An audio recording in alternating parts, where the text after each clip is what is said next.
Olá, hoje vou ler para você o livro A Causa Secreta de Machado de Assis. Seja bem-vindos ao canal Li um Livro. Por favor, se inscreva no canal para que eu leia livros para você. Curta os vídeos. Não esqueça de deixar seu comentário, ele é sempre bem-vindo. Boa leitura. A Causa Secreta. Garcia, em pé, mirava e estalava as unhas. Fortunato, na cadeira de balanço, olhava para o teto. Maria Luísa, perto da janela, concluía um trabalho de agulha. Havia já 5 minutos que nenhum deles dizia nada. Tinham falado do dia, que estivera excelente, de Catumbi, onde morava o casal Fortunato, e de uma casa de saúde, que adiante se explicará. Como os 3 personagens aqui presentes estão agora mortos e enterrados, tempo é de contar a história sem rebuço. Tinham falado também de outra coisa, além daquelas 3, coisa tão feia e grave, que não lhes deixou muito gosto para tratar do dia, do bairro e da casa de saúde. Toda a conversação a este respeito foi constrangida. Agora mesmo, os dedos de Maria Luísa parecem ainda trêmulos, ao passo que há no rosto de Garcia uma expressão de severidade, que lhe não é habitual. Em verdade, o que se passou foi de tal natureza, que para fazê-lo entender é preciso remontar à origem da situação. Garcia tinha se formado em medicina, no ano anterior, 1861. No de 1860, estando ainda na escola, encontrou-se com Fortunato, pela primeira vez, à porta da Santa Casa, entrava, quando o outro saía. Fez-lhe impressão a figura, mas, ainda assim, tê-la-ia esquecido, se não fosse o segundo encontro, poucos dias depois. Morava na rua de D. Manuel.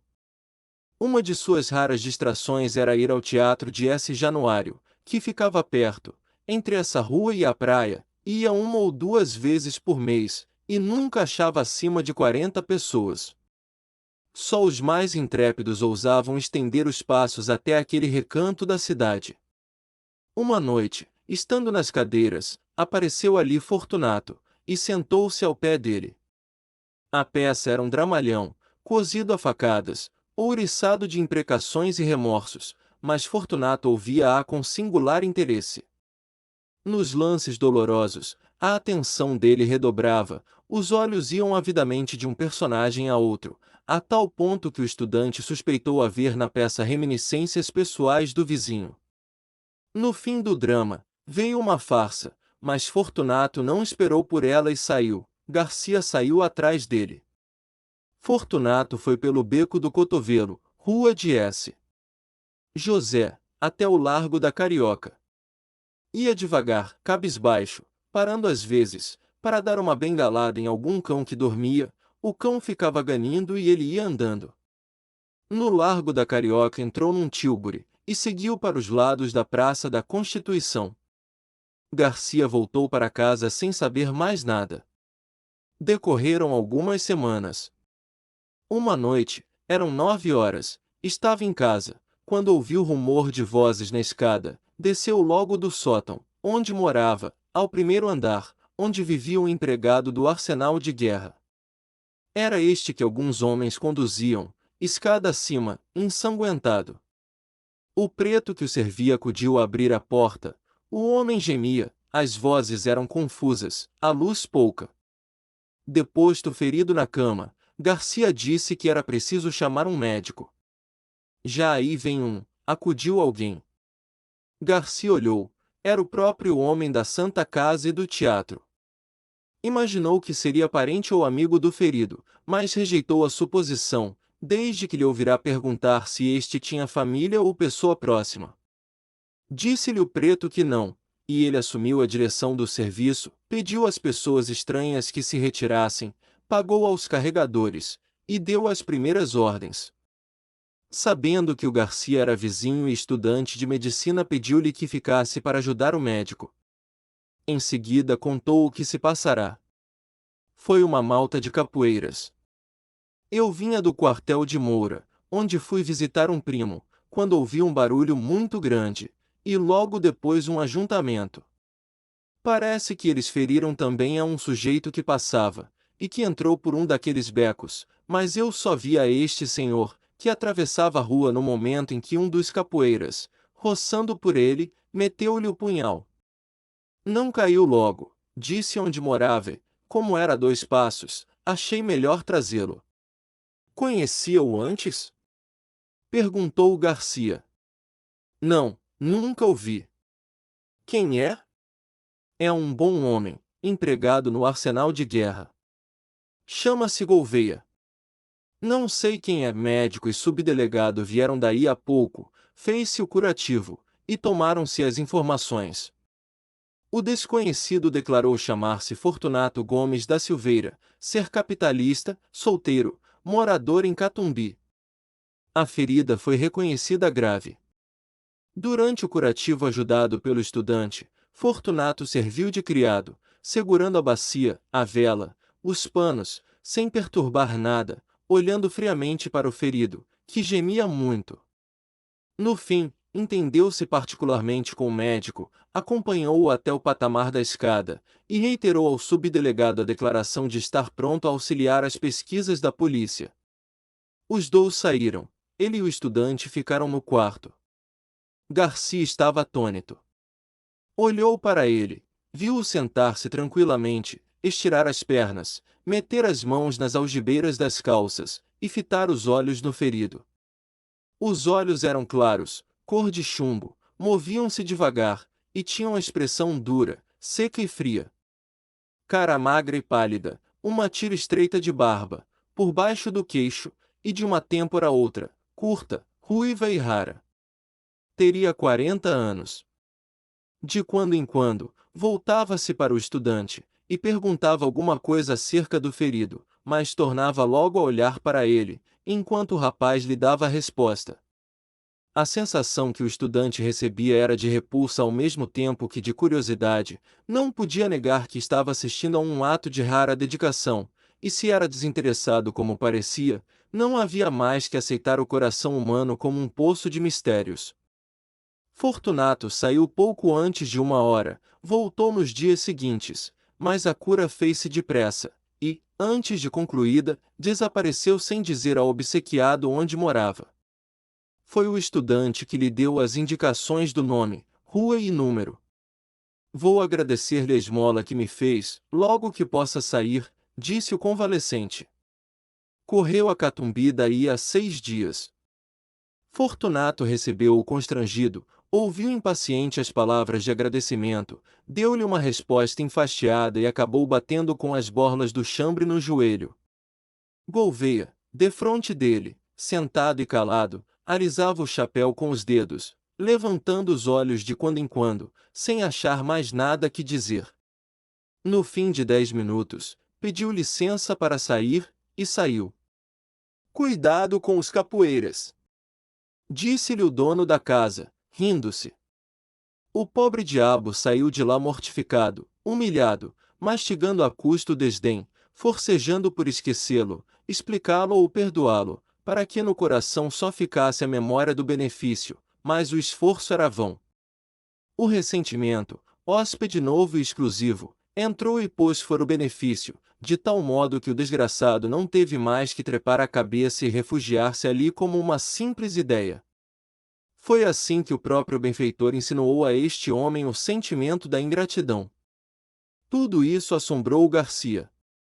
Este moço possuía, em germe, a faculdade de decifrar os homens, de decompor os caracteres, tinha o amor da análise, e sentia o regalo, que dizia ser supremo, de penetrar muitas camadas morais, até apalpar o segredo de um organismo. Picado de curiosidade, lembrou-se de ir ter com um homem de Catumbi, mas advertiu que nem receberá dele o oferecimento formal da casa. Quando menos, era-lhe preciso um pretexto, e não achou nenhum. Tempos depois, estando já formado e morando na rua de Matacavalos perto da do Conde, encontrou Fortunato em uma gôndola, encontrou-o ainda outras vezes, e a frequência trouxe a familiaridade. Um dia Fortunato convidou-o a ir visitá-lo ali perto, em Catumbi. Sabe que estou casado? Não sabia. casei-me há 4 meses, podia dizer 4 dias. Vá jantar conosco domingo. Domingo? Não esteja forjando desculpas, não admito desculpas. Vá domingo. Garcia foi lá domingo. Fortunato deu-lhe um bom jantar, bons charutos e boa palestra, em companhia da senhora, que era interessante. A figura dele não mudará, os olhos eram as mesmas chapas de estanho, duras e frias, as outras feições não eram mais atraentes que dantes. Os obséquios, porém, se não resgatavam a natureza, davam alguma compensação, e não era pouco. Maria Luísa é que possuía ambos os feitiços, pessoa e modos. Era esbelta, airosa, olhos meigos e submissos, tinha 25 anos e parecia não passar de 19. Garcia, a segunda vez que lá foi, percebeu que entre eles havia alguma dissonância de caracteres, pouca ou nenhuma afinidade moral, e da parte da mulher para com o marido os modos que transcendiam o respeito e confinavam na resignação e no temor. Um dia, estando os 3 juntos, perguntou Garcia a Maria Luísa se tivera notícia das circunstâncias em que ele conhecera o marido. Não, respondeu a moça. Vai ouvir uma ação bonita. Não vale a pena, interrompeu Fortunato. A senhora vai ver se vale a pena, insistiu o médico. Contou o caso da rua de D. Manuel. A moça ouviu espantada. Insensivelmente estendeu a mão e apertou o pulso ao marido, risonha e agradecida, como se acabasse de descobrir-lhe o coração. Fortunato sacudiu os ombros, mas não ouvia com indiferença.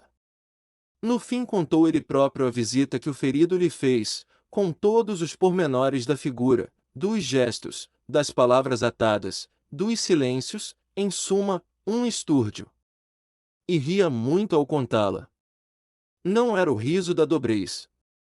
A dobrez é evasiva e oblíqua, o riso dele era jovial e franco. Singular homem, pensou Garcia. Maria Luísa ficou desconsolada com a zombaria do marido, mas o médico restituiu-lhe a satisfação anterior, voltando a referir a dedicação deste e as suas raras qualidades de enfermeiro. Tão um bom enfermeiro, concluiu ele, que, se algum dia fundar uma casa de saúde, irei convidá-lo. Valeu? Perguntou Fortunato. Valeu o quê? Vamos fundar uma casa de saúde? Não valeu nada, estou brincando. Podia-se fazer alguma coisa, e para o senhor, que começa a clínica, acho que seria bem bom. Tenho justamente uma casa que vai vagar, e serve. Garcia recusou nesse e no dia seguinte, mas a ideia tinha se metido na cabeça ao outro, e não foi possível recuar mais. Na verdade, era uma boa estreia para ele, e podia vir a ser um bom negócio para ambos. Aceitou finalmente, daí a dias, e foi uma desilusão para Maria Luísa. Criatura nervosa e frágil, padecia só com a ideia de que o marido tivesse de viver em contato com enfermidades humanas, mas não ousou opor-se-lhe, e curvou a cabeça. O plano fez-se e cumpriu-se depressa. Verdade é que Fortunato não curou de mais nada, nem então, nem depois. Aberta a casa, foi ele o próprio administrador e chefe de enfermeiros, examinava tudo, ordenava tudo, compras e caldos, drogas e contas. Garcia pôde então observar que a dedicação ao ferido da rua de Manuel não era um caso fortuito, mas assentava na própria natureza deste homem. Via-o servir como nenhum dos fâmulos. Não recuava diante de nada, não conhecia moléstia aflitiva ou repelente, e estava sempre pronto para tudo, a qualquer hora do dia ou da noite. Toda a gente pasmava e aplaudia. Fortunato estudava, acompanhava as operações, e nenhum outro curava os cáusticos. Tenho muita fé nos cáusticos, dizia ele. A comunhão dos interesses apertou os laços da intimidade. Garcia tornou-se familiar na casa, ali jantava quase todos os dias, ali observava a pessoa e a vida de Maria Luísa, cuja solidão moral era evidente. E a solidão como que lhe duplicava o encanto. Garcia começou a sentir que alguma coisa o agitava, quando ela aparecia, quando falava, quando trabalhava, calada, ao canto da janela, ou tocava ao piano umas músicas tristes. Manso e manso, entrou-lhe o amor no coração. Quando deu por ele, quis expeli-lo para que entre ele e Fortunato não houvesse outro laço que o da amizade, mas não pôde. Pôde apenas trancá-lo. Maria Luísa compreendeu ambas as coisas, a afeição e o silêncio, mas não se deu por achada. No começo de outubro deu-se um incidente que desvendou ainda mais aos olhos do médico a situação da moça. Fortunato metera-se a estudar anatomia e fisiologia, e ocupava-se nas horas vagas em rasgar e envenenar gatos e cães. Como os guinchos dos animais atordoavam os doentes, mudou o laboratório para casa, e a mulher, compleição nervosa, teve de sofrer. Um dia, porém, não podendo mais, foi ter com o médico e pediu-lhe que, como coisa sua, alcançasse do marido a cessação de tais experiências. Mas a senhora mesma. Maria Luísa acudiu, sorrindo, ele naturalmente achará que sou criança. O que eu queria é que o senhor, como médico, lhe dissesse que isso me faz mal, e creia que faz. Garcia alcançou prontamente que o outro acabasse com tais estudos. Se os foi fazer em outra parte, ninguém o soube, mas pode ser que sim. Maria Luísa agradeceu ao médico, tanto por ela como pelos animais, que não podia ver padecer. Tossia de quando em quando. Garcia perguntou-lhe se tinha alguma coisa, ela respondeu que nada. Deixe ver o pulso. Não tenho nada. Não deu o pulso, e retirou-se. Garcia ficou apreensivo. Cuidava, ao contrário, que ela podia ter alguma coisa, que era preciso observá-la e avisar o marido em tempo. 2 dias depois, exatamente o dia em que os vemos agora, Garcia foi lá jantar. Na sala disseram-lhe que Fortunato estava no gabinete, e ele caminhou para ali, ia chegando à porta, no momento em que Maria Luísa saía aflita. Que é? Perguntou-lhe. O rato. O rato! Exclamou a moça sufocada e afastando-se. Garcia lembrou-se que na véspera ouvirá ao Fortunado queixar-se de um rato, que lhe levará um papel importante, mas estava longe de esperar o que viu. Viu Fortunato sentado à mesa, que havia no centro do gabinete, e sobre a qual puseram um prato com espírito de vinho. O líquido flamejava. Entre o polegar e o índice da mão esquerda segurava um barbante, de cuja ponta pendia o rato atado pela cauda. Na direita tinha uma tesoura. No momento em que o Garcia entrou, Fortunato cortava ao rato uma das patas, em seguida desceu o infeliz até a chama, rápido, para não matá-lo, e dispôs-se a fazer o mesmo à terceira, pois já lhe havia cortado a primeira. Garcia estacou horrorizado. Mate-o logo! Disse-lhe. Já vai. E com um sorriso único, reflexo de alma satisfeita, alguma coisa que traduzia a delícia íntima das sensações supremas, Fortunato cortou a terceira pata ao rato, e fez pela terceira vez o mesmo movimento até a chama. O miserável estorcia-se, guinchando, ensanguentado, chamuscado, e não acabava de morrer. Garcia desviou os olhos, depois voltou-os novamente, e estendeu a mão para impedir que o suplício continuasse, mas não chegou a fazê-lo, porque o diabo do homem impunha medo, com toda aquela serenidade radiosa da fisionomia. Faltava cortar a última pata. Fortunato cortou-a muito devagar, acompanhando a tesoura com os olhos. A pata caiu, e ele ficou olhando para o rato meio cadáver. Ao descê-lo pela 4ª vez, até a chama, deu ainda mais rapidez ao gesto, para salvar, se pudesse, alguns farrapos de vida. Garcia, defronte, conseguia dominar a repugnância do espetáculo para fixar a cara do homem. Nem raiva, nem ódio, tão somente um vasto prazer, quieto e profundo, como daria outro a audição de uma bela sonata ou a vista de uma estátua divina, alguma coisa parecida com a pura sensação estética. Pareceu-lhe, e era verdade, que Fortunato havia-o inteiramente esquecido. Isto posto, não estaria fingindo, e devia ser aquilo mesmo. A chama ia morrendo, o rato podia ser que tivesse ainda um resíduo de vida, sombra de sombra. Fortunato aproveitou para cortar-lhe o focinho e pela última vez chegar a carne ao fogo. Afinal deixou cair o cadáver no prato, e arredou de si toda essa mistura de chamusco e sangue. Ao levantar-se deu com o médico e teve um sobressalto. Então, mostrou-se enraivecido contra o animal, que lhe comera o papel, mas a cólera evidentemente era fingida. Castiga sem raiva, pensou o médico, pela necessidade de achar uma sensação de prazer, que só a dor alheia lhe pode dar, é o segredo deste homem. Fortunato encareceu a importância do papel, a perda que lhe trazia, perda de tempo, é certo, mas o tempo agora era-lhe preciosíssimo. Garcia ouvia só, sem dizer nada, nem lhe dar crédito. Relembrava os atos dele, graves e leves, achava a mesma explicação para todos. Era a mesma troca das teclas da sensibilidade, um diletantismo sui generis, uma redução de Calígula. Quando Maria Luísa voltou ao gabinete, daí a pouco, o marido foi ter com ela, rindo, pegou-lhe nas mãos e falou-lhe mansamente, fracalhona.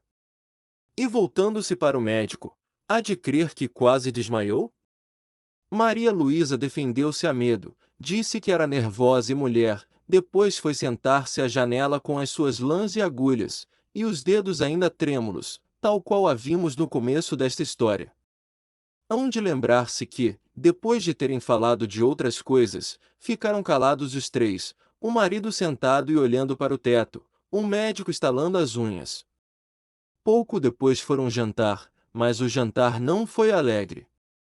Maria Luísa cismava e tossia, o médico indagava de si mesmo se ela não estaria exposta a algum excesso na companhia de tal homem. Era apenas possível, mas o amor trocou-lhe a possibilidade em certeza, tremeu por ela e cuidou de os vigiar. Ela tossia, tossia, e não se passou muito tempo que a moléstia não tirasse a máscara. Era tísica, velha dama insaciável, que chupa a vida toda, até deixar um bagaço de ossos. Fortunato recebeu a notícia como um golpe, amava deveras a mulher, a seu modo, estava acostumado com ela, custava-lhe perdê-la. Não poupou esforços, médicos, remédios, ares, todos os recursos e todos os paliativos. Mas foi tudo vão. A doença era mortal. Nos últimos dias, em presença dos tormentos supremos da moça, a índole do marido subjugou qualquer outra afeição. Não a deixou mais, fitou o olho baço e frio naquela decomposição lenta e dolorosa da vida, bebeu uma a uma as aflições da bela criatura, agora magra e transparente, devorada de febre e minada de morte. Egoísmo aspérrimo, faminto de sensações, não lhe perdoou um só minuto de agonia, nem lhe os pagou com uma só lágrima, pública ou íntima. Só quando ela expirou, é que ele ficou aturdido. Voltando a si, viu que estava outra vez só. De noite, indo repousar uma parenta de Maria Luísa, que a ajudara a morrer, ficaram na sala Fortunato e Garcia, velando o cadáver, ambos pensativos, mas o próprio marido estava fatigado. Um médico disse-lhe que repousasse um pouco. Vá descansar, passe pelo sono 1 hora ou 2, eu irei depois. Fortunato saiu, foi deitar-se no sofá da saleta contígua, e adormeceu logo. 20 minutos depois acordou, quis dormir outra vez, cochilou alguns minutos, até que se levantou e voltou à sala. Caminhava nas pontas dos pés para não acordar a parenta, que dormia perto. Chegando à porta, estacou assombrado. Garcia tinha-se chegado ao cadáver, levantara o lenço e contemplara por alguns instantes as feições defuntas. Depois, como se a morte espiritualizasse tudo, inclinou-se e beijou-a na testa. Foi nesse momento que Fortunato chegou à porta. Estacou assombrado, não podia ser o beijo da amizade, podia ser o epílogo de um livro adúltero. Não tinha ciúmes, note-se, a natureza compô-lo de maneira que lhe não deu ciúmes nem inveja, mas dera-lhe vaidade, que não é menos cativa ao ressentimento. Olhou assombrado, mordendo os beiços. Entretanto, Garcia inclinou-se ainda para beijar outra vez o cadáver, mas então não pôde mais. O beijo rebentou em soluços, e os olhos não puderam conter as lágrimas, que vieram em borbotões, lágrimas de amor calado, e irremediável desespero. Fortunato, à porta, onde ficará, saboreou tranquilo essa explosão de dor moral que foi longa, muito longa, deliciosamente longa. Fim. Obrigado por me deixar ler o livro para você. Siga o canal Li um Livro, para que eu continue lendo livros para você. Foi um prazer, até a próxima leitura juntos. Não esqueça de deixar seu comentário, ele é sempre bem-vindo. Até breve.